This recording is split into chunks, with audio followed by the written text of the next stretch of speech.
Hello and welcome to Asia in Depth. I'm Abby Saif. One of the world's most successful and inspiring athletes is a person you probably have never heard of. Sana Mir is the former captain of Pakistan's national women's cricket team and is among the top female cricketers in the world. Mir is much more than an athlete. She's a source of inspiration for millions of girls. She's also a fierce activist, using her outsized celebrity to advocate for everything from mental health awareness to an end to body shaming. Mir has always been something of a leader. As a child, her family moved around a lot. In each new neighborhood, she went door to door, gathering kids to build a cricket team. As she grew older, though, strict gender norms put an end to her street cricket days. Mir walked away from the game and focused on her studies, thinking that was it. 3 years later, her mother passed her a newspaper article on the new women's cricket team. They were holding tryouts, and the rest is history. Mir is part of Asia Society's Asia 21 Young Leaders program and was recently honored with an Asia Game Changer Award. Tom Nagorski spoke with Mir about her extraordinary life and what drives her on the pitch and off. Sana Mir, welcome to the Asia Society. Thank you so much for joining us. You have been an inspiration on the field and off to so many people in your country and your part of the world, but you've inspired us as well in your visit to New York. And we wanted to start just with a quick word about what you were doing just before you came here. I gather you had visitors from the British royal family, and you played a little cricket with Prince William and Kate Middleton. So what was that all about? Thank you so much for having me over here and helping me meet some incredible leaders from around the world. I'm very humbled. Yes, I think it was quite an interesting day for all of us, all the cricketers, all the schoolgirls and boys, to play with the Prince and Princess of Cambridge. So it was quite a fun time. You don't get that kind of opportunities very often. I was at the slips when Prince Williams was playing, so it was quite good. Really? And bowling to the princess, so it was quite nice. He said afterwards that his game needed a little work. I think we all know. I think they were great sport. I think coming out there in public and being vulnerable when you are the royalties, I think it shows great character. So we really enjoyed playing cricket with them. Okay, let's go back to the beginning in terms of your life as a cricketer and all the other things you've done since. And as I assume our listeners know, cricket is king in much of Asia. Certainly in your country, Pakistan, and in South Asia, and beyond. After soccer, I think cricket has the second highest fan following of any sport in the world, and even though it's fairly poorly understood, I would say, here in the United States. You grew up in different parts of Pakistan, and it was never difficult, I gather, to find a game in the neighborhood, but it could be very difficult to get into the game if you were a girl. So what did it take, and how did you do it? And just talk a little bit, if you would, about when you were a girl and you started to want to play the game. So now that you are asking me, I'm just reminded that I never actually, I think only a couple of times I went tried to play into a team. Otherwise, I would just build a team. Because whenever my father would be posted to a different city, my parents would be looking for schools to send me in, and I would be looking at the neighbors and their kids, how many kids they have got, so how I can make a team. So every neighborhood I went to, I made a new team, and we started playing. So I took the initiative. So I think that way I never had to, like... You didn't have to get into somebody else's game. Yeah, somebody else's. But there were a few times when, of course, when the neighborhood already had a team, so I had to go and field for a few days, because as a girl, they would not let me bat and ball in the first couple of matches. So they would say, no, you might get hit by the ball or something. So I would just patiently field for a couple of days, and then the one moment I got a chance to bat and ball, that was it. Then I was in everyone's team. So yeah, it was a great experience playing in different parts of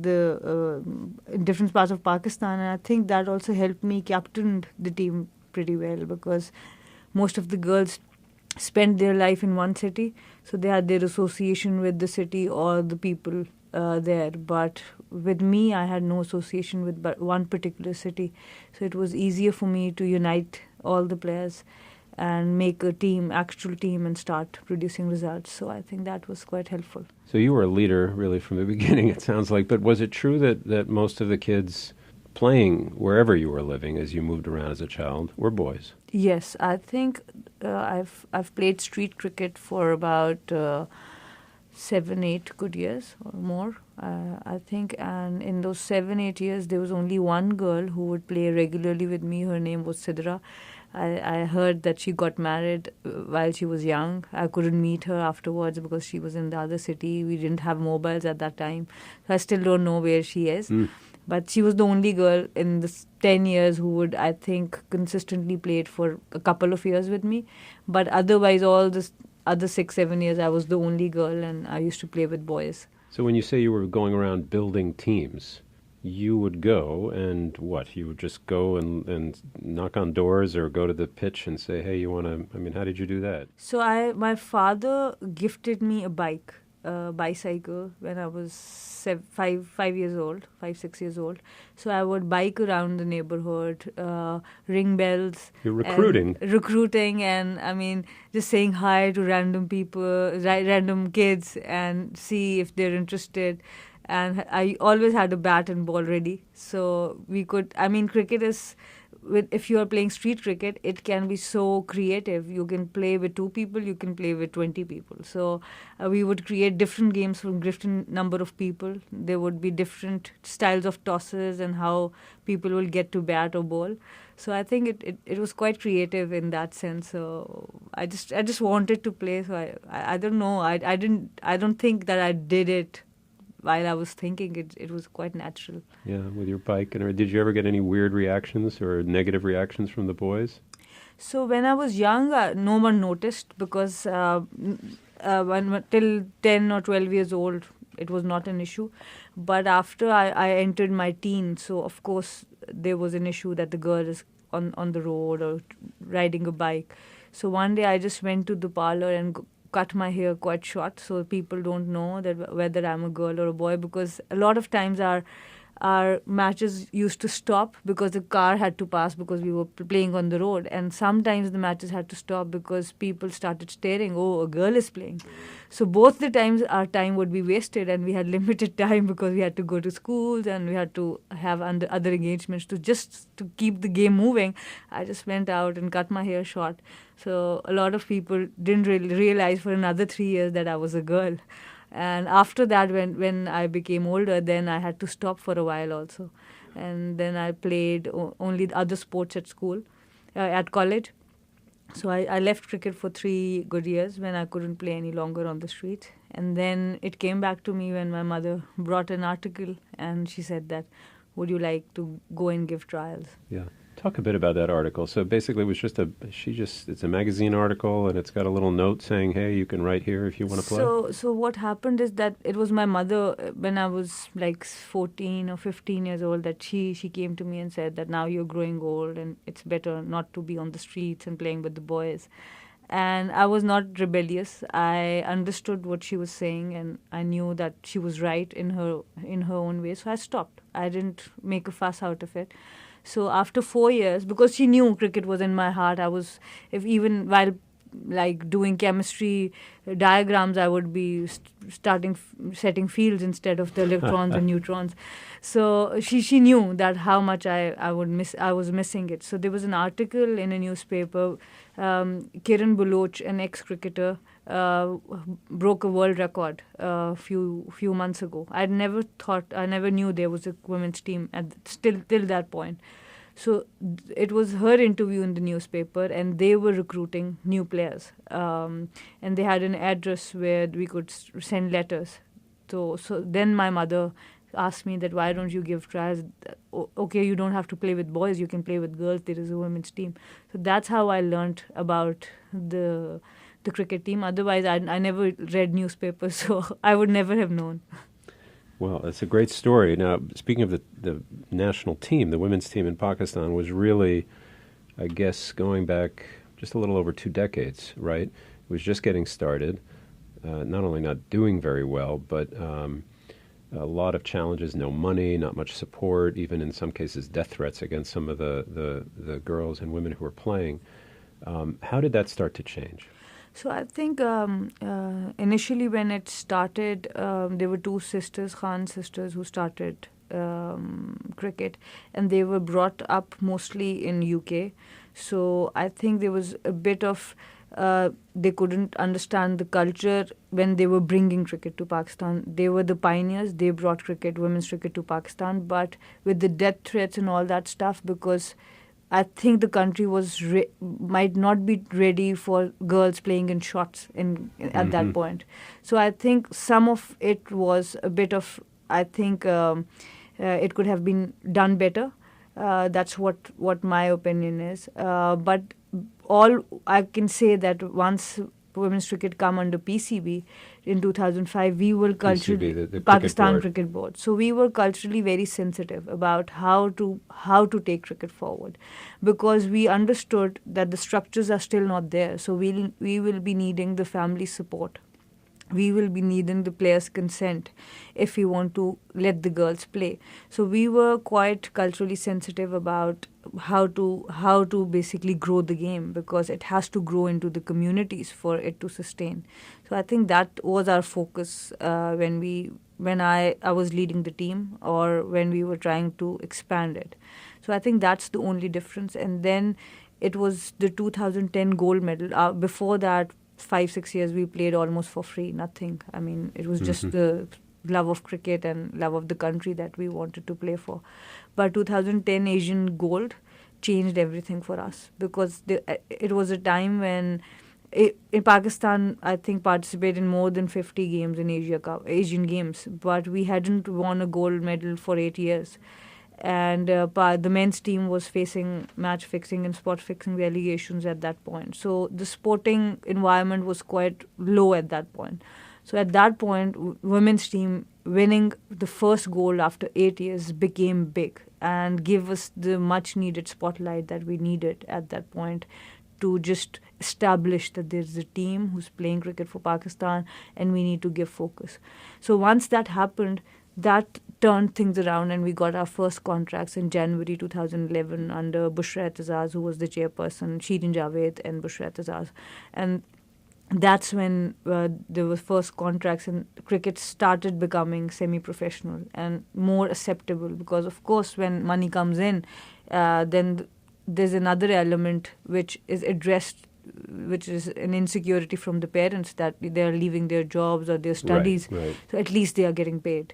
So that, I think, changed stuff for us. Now, it's an interesting thing to think about, stepping back from just cricket alone, is that in other areas, other facets for girls and young women in Pakistan, at about the same time or even earlier, Benazir Bhutto was prime minister. So you have a woman head of state,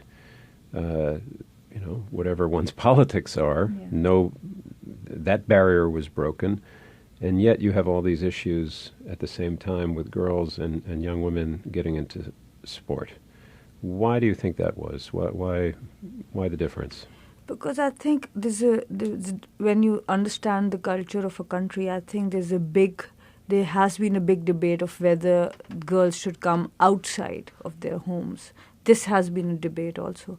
So participating in outdoor sports is still, it was more difficult for people to accept at some point of time. Being a leader working in office, working in a meeting room, it was different for people. But watching girls run around on an open field, it was different for them to accept. So I think similarly, when you see the sporting culture in Pakistan, it's very minimum. I won't say it's there. Still. Yeah, still. So I mean, the girls, the games offered at college and school for girls is table tennis, badminton. That's like in a closed area. So those kinds of things are still acceptable, but like letting girls play outside was something very new and was not acceptable. But cricket, with this, its dress code, and I think the way we carry, I do take a lot of credit with all my teammates. The way we were able to carry ourselves on and off the field earned a lot of trust from the people of Pakistan. And I think that's one of the biggest achievements, that people felt safe, they felt proud, we kept to our values. and we did not offend our people. I mean, we were playing for Pakistan, not against. Sometimes when we do something out of the box, we think that we are defying what has ever happened, but it was not like that. We were taking the values with us. So I think there was a greater acceptability for the team. There are still, I think, exceptions who do not think that we should be playing, but there are very few. Most of the people are right behind us, and it's quite acceptable, and so many people want to play, want their daughters to play. It just makes my heart very happy now. It's lovely. Just to take we're moving chronologically here, talking to Sana Mir about her life and career, but let's go backwards for a moment. Clearly, you were just talking about, you seem like a born leader going around your neighborhoods recruiting boys to come play when you're a kid, right? But you did something else when I think you were 19 years old. I don't know, and we don't have to get into all the details. There was some dispute within the cricket world. And you took it upon yourself to write to the then head of state of Pakistan, General Pervez Musharraf. So that seems like a pretty bold thing to do. Does it take bold leadership for a girl or a woman, or is that just your nature? You know, there was a problem and you wanted to solve it. Yeah, I think that's who I am, and I want to be. Sometimes I'm not like that. I'm not very consistent, I would say, as I would want to be. But yes, I think I knew I loved the game. I wanted to have a team. So what I understood by meeting one group of women of cricket who were representing Pakistan, the PWCCA. So I got to know that there's another group. So this was the Karachi-based group. There was another group in Lahore. So what I knew that there were some really good cricketers there as well. So you wanted to bring them in too. So yeah. So what was happening that the leaders of both the group, the women leaders of both the groups, did not want to play with each other or the players. So what I thought was, because I wanted to be fair while writing to the head of state, because I did not want to talk about this group that I was associated with at that point. I wanted to talk about what could be better for Pakistan. So what I wrote in the letter was that I've just got to know that there are two groups who want to play cricket, and I've met few players from both sides, and I think both sides have very talented players. So what I wrote in the letter was that you just please have neutral selectors and invite both the groups and select the best team for Pakistan.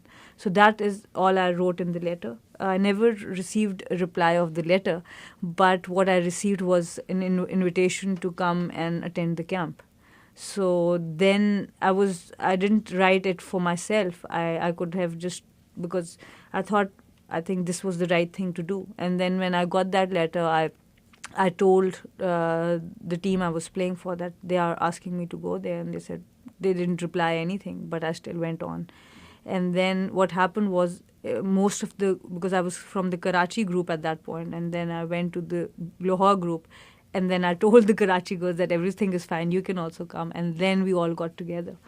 And then after a transition of 1 year, it happened that both the players from both the teams, the best players from both the groups, got in together, and by 2008, 2009, 2010, we started to build the team.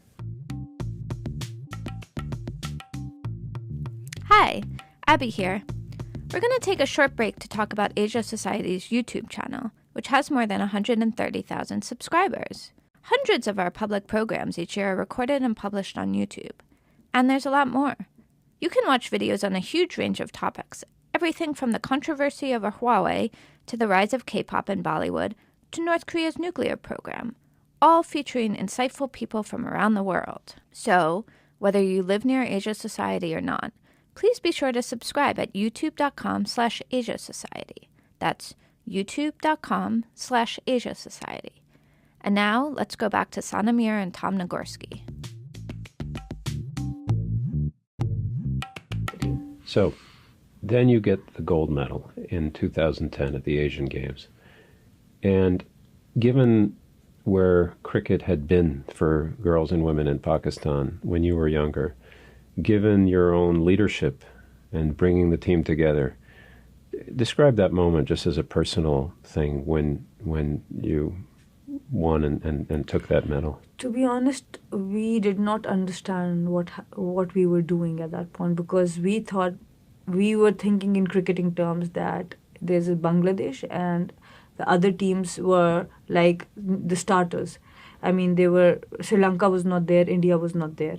So we thought we hadn't achieved a really big thing, but we didn't think at that point that we haven't won a gold medal for 8 years. The nation has not won. So in cricketing terms, it was not a very big achievement, the 2010. But the impact was huge because the reach was great.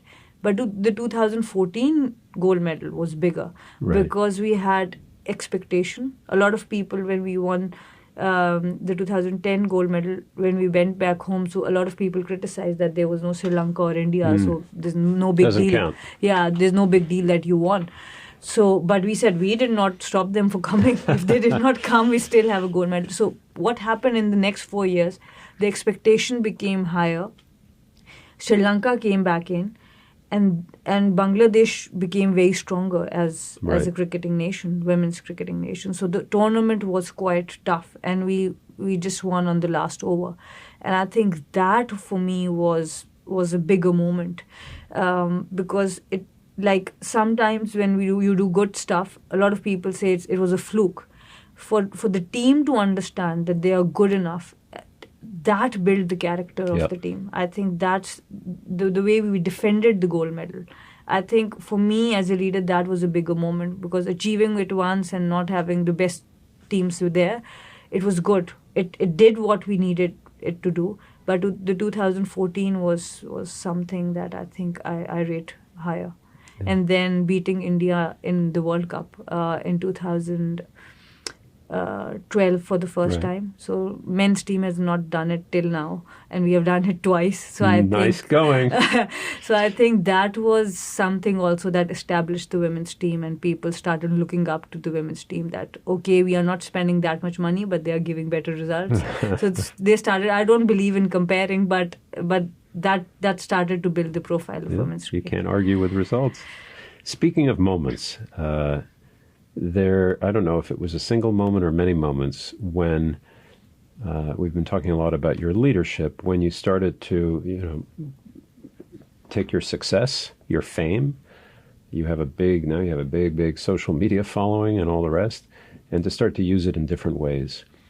Was there a moment when you thought, okay, I need to be more than just an athlete? And how did that happen, and how has it evolved? I mean, being an athlete definitely completed me, I would say. When I had to leave cricket, I used to feel half. I mean, when I was not playing a sport, I didn't feel like myself. And once I went into sport, I started feeling whole again. I mean, it was a difficult time. I was young, I was in teenage, I had to leave. But I've never seen myself only as an athlete. And the poem I think I mentioned in the speech yesterday also talks about a wholesome approach of how a human development should happen. And I think since childhood, because I think children are they can be affected and influenced, and like reading this poem, singing this poem every single day for 3 years, it just got into my system that's how we should be. And so I tried to be there when someone is weak and cannot say things. So whether it was cricket, whether it was in a classroom, whether it was on the streets, because mostly most of my players on the team were the kids of the soldiers, not the officers, because the officers' kids wanted to study more and they were more into studies. And so sometimes I would play with the kids of the soldiers, and the hierarchy there also, sometimes people would not treat them the right way, and I would just stand up for them also. So I mean, it was not something that happened. Not a moment. Not a moment. It was the way I wanted to live. And I think unconsciously it has to be a lot of the upbringing, I think, with my parents. They have allowed it, they have encouraged it within the children. And I think it's just the part of who I am. I don't see these two things separate. I think it's a part of my personality that I'm a cricketer, and I try to raise my voice when I can. So sometimes you have to be the vocal person. Sometimes you have to be the marketeer for the team. Sometimes you have to be the face of the team. Sometimes you have to be the selector, the coach and the physio. You have to just step in. Now we have got all these professionals who are dealing with these things, but at some point we had to do all these things ourselves. And one of your core causes, I guess, and it makes sense, has been to improve the circumstances, the chances for girls who want to, whether it's cricket or other sports, to get involved. Can you talk a little bit about the positive changes that have happened over the last, I guess, the course of your career, really, for girls and women in sport? Not only, I mean, obviously, you guys won. Yeah. You beat India, you won the Asian Games, but what else has happened that you would say you're proud of in terms of successes in that area? I mean, this is a big list now. It's difficult for me to even remember. There's a girl from Quetta, Nargis Hazara, who is a karate champion now. She has won gold medals for Pakistan. There's a girl I don't remember the name, who has won 2 weightlifting, 1 gold and 1 silver in UK and different parts of the world. Then there's a girl. Then we have got football champions like Hajra and Karishma Inayat. Karishma she has a club of 200 girls in Gilgit, Hunza. Mm-hmm. And she's helping the girls to become cricketers, become football players. She couldn't pursue it herself, I mean, professionally, because there's so much conflict of the football board federations in Pakistan. But she's like preparing a whole lot of she's players. Doing what you did for soccer. I mean, right? yeah. Sort of? I think she might be doing more. And then there's Hajra, who's talking about mental illness. And then there's Sana Mahmood, who was the basketball, who was the football captain. Now she's the basketball captain for Pakistan. There's Naseem Hamid. There's so many amazing women doing amazing things in sports in Pakistan. It's difficult. We have got Liari boxers. Yeah. So I mean, the overall, it has changed. The game has changed in Pakistan for women in sports. So I think it's very heartening. It's amazing to see. Then we have got an MMA fighter from Gilgit. And what's the amazing thing is that her brother, I'm sorry, Anita I don't Gulab, know what an MMA fighter is. I don't know the mixed martial arts. Mixed martial arts. Yeah. So Anita, her name is Anita, and her brother was also an MMA fighter. So he trained her. Wow. So I mean, there are wonderful stories, and there's another thing that I really want to do, to bring these stories, whether it's in a video format or like just collect these stories and bring it forward, because I think it's amazing what Pakistan, what's happening in Pakistan as far as female sports is concerned. You mentioned an athlete training his sister. Let's talk for a moment about the role of men in the advancement of women, which is a theme, whether you're talking about sports or anything else. Yeah. You and others have credited your father, for helping in this regard. What more needs to be done on that side of the equation, whether it's fathers, brothers, to just help with the kind of work that you're so involved with in advancing women's empowerment? I think it's extremely important, the support of the men in your family, and we should be more supportive to them also. I think it's a mutual thing. My brother was my first coach. My father just stood by me whenever I needed him. So I think the men, how the world needs to go forward again, I want to say that we have to not see it through the gender lens. We have to support each other. That's the main thing. Whether it's a man who needs support, whether it's a woman who needs support, whatever is appropriate in that moment, whoever needs the support in the moment, we need to support each other. For example, Chaya Sharma is here because her husband is taking care of the kids. There would be a time when the husband has to go, she'll be taking care of the kids. So I mean, that's the teamwork we need to move forward in the world and be more successful human beings, I think. So I think we have a lot of other campaigns like he for she campaigns and all. So I think there should be more recognition to these men who have stood with us, with the strong women. We need to encourage them more, so other men feel encouraged also. Because we do talk about, we have tons of stories about men who restricted the women and then the women fought and all that stuff. But those are the men we should not be talking about. I mean, why are we giving our time and energy to such men? Yeah. We should be making heroes out of the men who are being supportive. Yeah. So I think that's what I think we should be doing. Now, I assume most of our listeners are well aware that the current Prime Minister of Pakistan was in another life a cricket champion, and that's where he got his fame before he moved into politics, Imran Khan. What do you think he can be doing? I gather you've never met him, to take things a step further for women in the sport, in cricket in particular. I think, I've never met him. What I think is the biggest positive is that he understands what sports can do to a person. I mean, his personality, you cannot take sport out of it. Whoever he is today is because of his participation in his journey through cricket. And it can affect the same way. The sport is going to affect the same way. It's going to affect the girl the same way it affects the boy. So I think he understands what sport can do to human development. And in Pakistan, we definitely need to work on human development. Yeah. And sport can be cricket in particular because it's very popular, but sport as a whole can be a wonderful tool to basically do that for Pakistan. Educate kids, make them healthy, build communities through sport.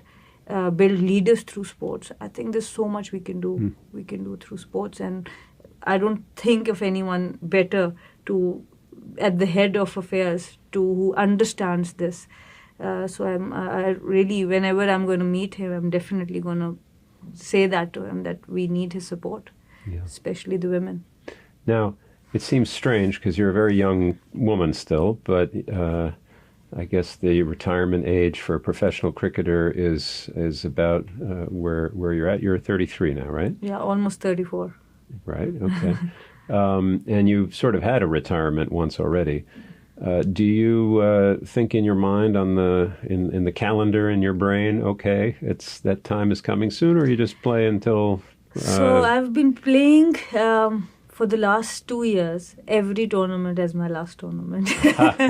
So I go into a tournament with the passion that, okay, this might be my last one. I'm going to give my all for the tournament. That's a good way to play, right? So it has become such a good way to play that it has improved my performance. So the coach and the captain want me to play. I also want myself to play. So I'm going to continue that because it's working for me and the team. I'm going to continue doing that for the next 1 year or 6 months, whatever time it is. So let's see. I don't plan too much ahead. I think sometimes life just happens, and so I'm going to continue thinking that the next tournament might be my last, and I have to give my 100%, and then see what life brings. Well, to they me. say live every day like it's your last. So every tournament like it's. Now, then let's talk for a moment. Before we leave our conversation with Sana Mir about life after cricket. There's a great number of athletes precedent around the world. I think when I listened to you about the great tennis icon Billie Jean King, who had a tremendous career and has had an incredibly impactful life since then as an advocate primarily for women's issues in sport, but many other things. Yao Ming in China has become a great... advocate for environmental causes there. Do you, with all the things you've been involved with, do you think much now about a particular issue or cause that you think you'd like to So I would like to thank Asia Society for giving me this award and asking me to prepare a 2-minute speech.